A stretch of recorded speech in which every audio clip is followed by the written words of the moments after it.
Yeah, we have fun. We do have fun here, don't we? Abraham, welcome and thank you for joining me this evening. Again, the pleasure. It is all mine. Well, I have a pleasure. That's why you get paid 3 drink tickets, my friend. As is the case with our dear friend Brian, the audience and I have learned so much about the two of you over the years. Among the many talents you've displayed, nothing has been quite as impressive as your ability to seemingly pull out of thin air multiple words that rhyme with jizz.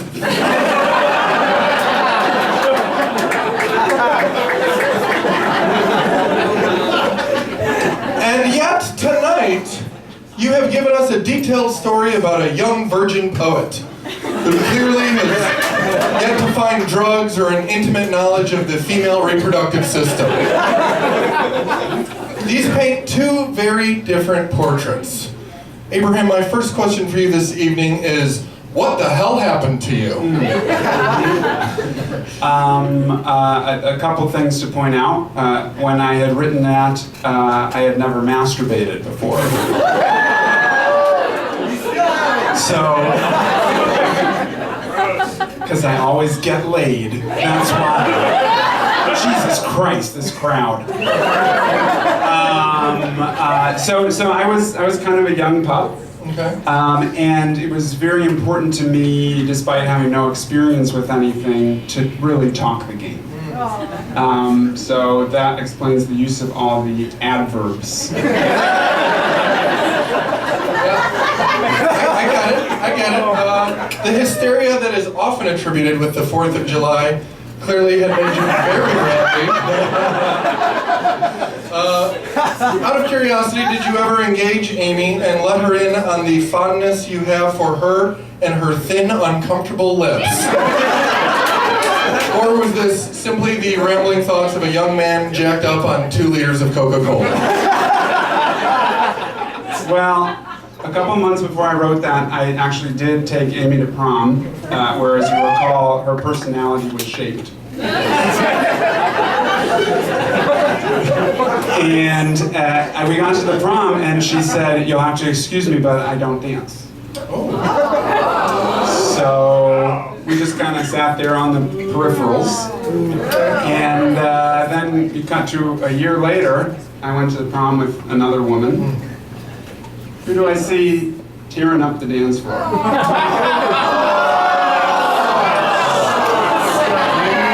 Footloose come out on VHS or something? What happened? What do you think? All I can say is, chick done learned. So I was right next to her. Dancing. You know, at the 95 prom. Because I wanted to show her that I could really shake him down. Wow, that is truly beautiful. For years now, you have delighted fans of the show with your hastily thrown together ditties. Do you have any secrets of the trade, or rather, what advice would you give any young artist thinking about getting into the impromptu, shame-based songwriting? Law school.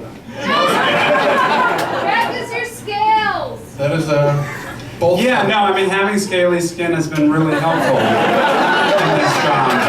It's made me very fleet with the fingers, because if I maintain contact with the keys for too long, it's intensely painful. Yeah, so good advice, young woman. Aaron, I'd like to get a little personal with you for just a moment here. Oh, my. During the tenure of this show, you and your wife welcomed a beautiful baby girl into the world. In fact, Stella is actually here in the back. If we could crowd surf her up to the front, that would be really great. Come on. All right. Dada is here.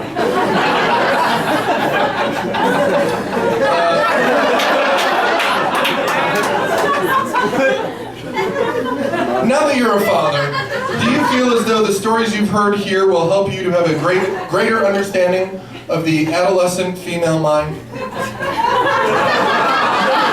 Well, I think I had a full understanding of it in 1994. So I didn't have too far to go. But sure, it helps.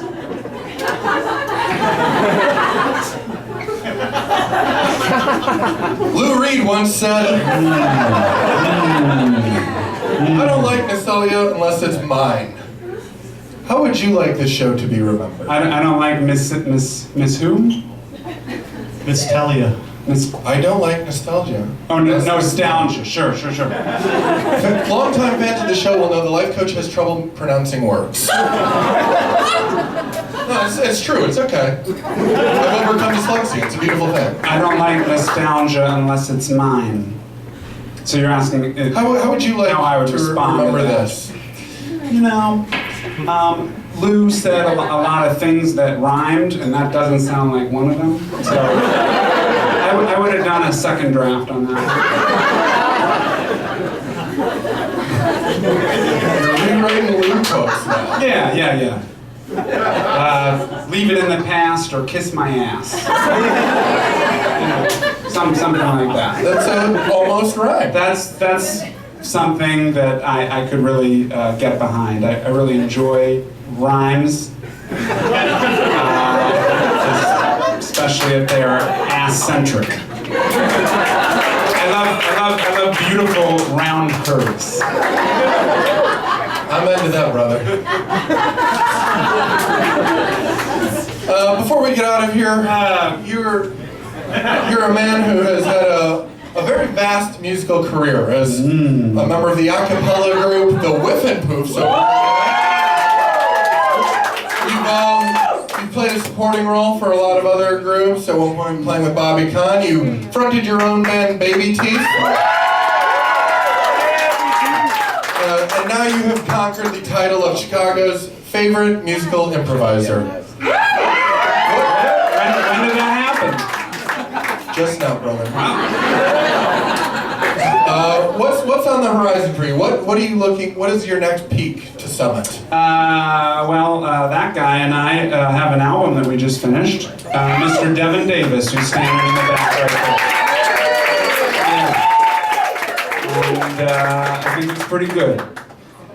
Other than that, I have this new app that replicates the sound of an old telephone. You can play songs with it. So I really encourage everybody to buy that. It's $7.99 on the App Store. And you can just play any song that has the notes C, D, or E. Typing it into an old phone. It's a lot of fun. Well worth the $7.99. Ladies and gentlemen, Abraham Levitan!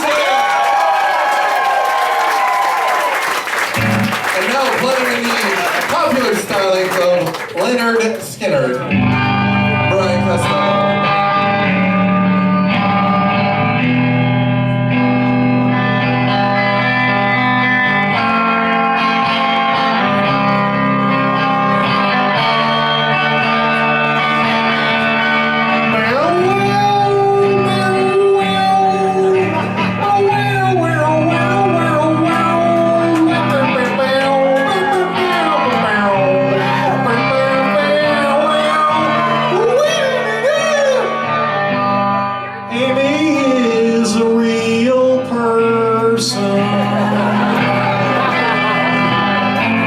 Personality shaped at the crown, and love is inordinately human, yeah. Relatively thin and dirty blonde. She's so classy and sexy, but I just couldn't make the grade.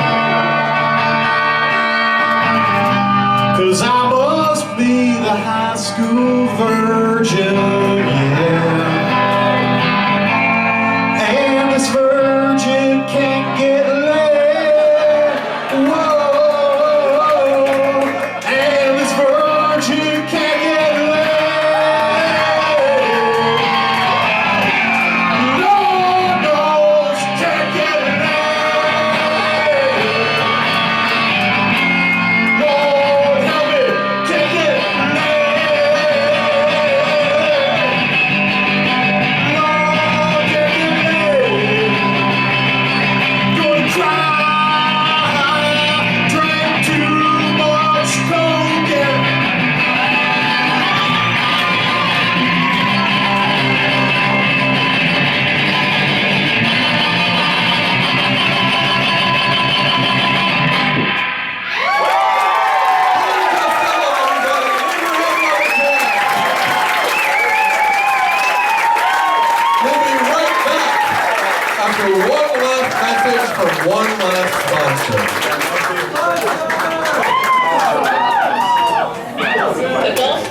Chamber of Commerce would like